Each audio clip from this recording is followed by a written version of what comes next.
Salut, j'espère que vous allez bien. Mon nom c'est Oumar Kingsley et j'aimerais qu'on parle d'un sujet très important pour un chrétien, très rapidement, hein, ok? Et s'il vous plaît, je vous en prie, à cause de Dieu, prenez le temps d'écouter cette vidéo jusqu'à la fin. Et je suis sûr que vous sortirez édifié. Que vous le voulez ou pas, vous allez être édifié parce que c'est la parole de Dieu, c'est pas ma parole. Donc très rapidement, j'aimerais qu'on parle, selon vous en tant que chrétien, ok? Qu'est-ce que vous pensez de cette histoire-là? De l'évangile ou de l'évolution, ou même si je peux dire de l'expansion ou la propagande de l'évangile à travers le monde entier durant cette ère. En tant que chrétien, qu'est-ce que vous pensez? J'aimerais que dans les commentaires, vous me donnez vos avis. Qu'est-ce que vous pensez de cette expansion-là? Moi, pour ma part, je vais donner déjà une raison, mais vous pouvez donner des raisons si vous voulez.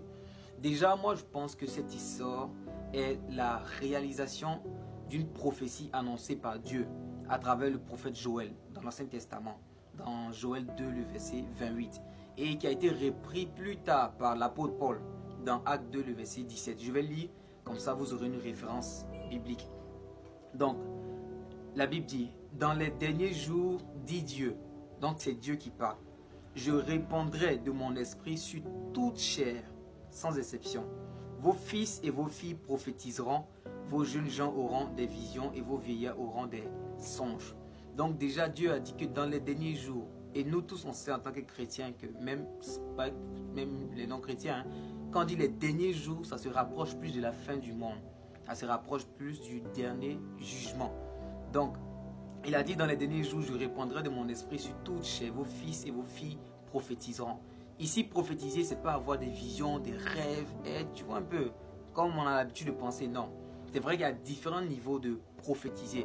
Mais déjà, quand vous lisez 1 Corinthiens 14, je pense le verset 3, Paul donne déjà les attributs du fait de prophétiser. Donc il a dit prophétiser, c'est exhorter, c'est consoler et c'est édifier l'église en général, l'assemblée, les hommes. Donc c'est 3. Donc déjà édifier, c'est parler. Quand tu parles à quelqu'un, tu édifies la personne, tu consoles la personne. Ce que je fais là, c'est une édification. Donc ça c'est ma raison, hein? C'est ma raison. Et vous allez voir qu'aujourd'hui, tous ces jeunes-là qui parlent de l'évangile sans gêne, sans honte, qui affirment qu'ils sont chrétiens, c'est un signe de l'Esprit de Dieu qui est répandu sur toute chair. Oui, parce que si l'Esprit de Dieu n'est pas sur toi, tu ne peux pas affirmer que tu es chrétien. Tu ne peux pas, parce que la Bible dit où l'Esprit de Dieu est, il y a la liberté.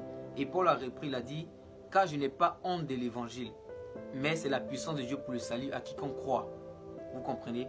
Donc moi je pense que c'est l'Esprit de Dieu qui s'est répandu parce que nous approchons des derniers jours et c'est la raison pour laquelle beaucoup de gens affirment qu'ils sont chrétiens.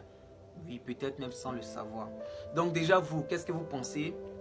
Dites-moi, donnez-moi vos raisons. Qu'est-ce que vous pensez en tant que chrétien? Qu'est-ce que vous pensez? Qu'est-ce que cela signifie pour vous? Dans les commentaires, n'hésitez pas aussi à partager, aimer la vidéo. Et comme j'ai dit, mon nom c'est Oumar Kingsley. Abonnez-vous pour plus de vidéos. Après, avec vos commentaires, on pourra, peut-être ça fera l'objet d'une prochaine vidéo où je verrai vos réponses. Après, je vais les analyser et on pourra discuter d'autres choses. Donc déjà, que Dieu vous bénisse abondamment. Merci de m'avoir écouté jusqu'à la fin pour ceux qui m'ont écouté. Que Dieu vous bénisse et on se voit pour une prochaine vidéo. Abonnez-vous, n'oubliez pas. Bye.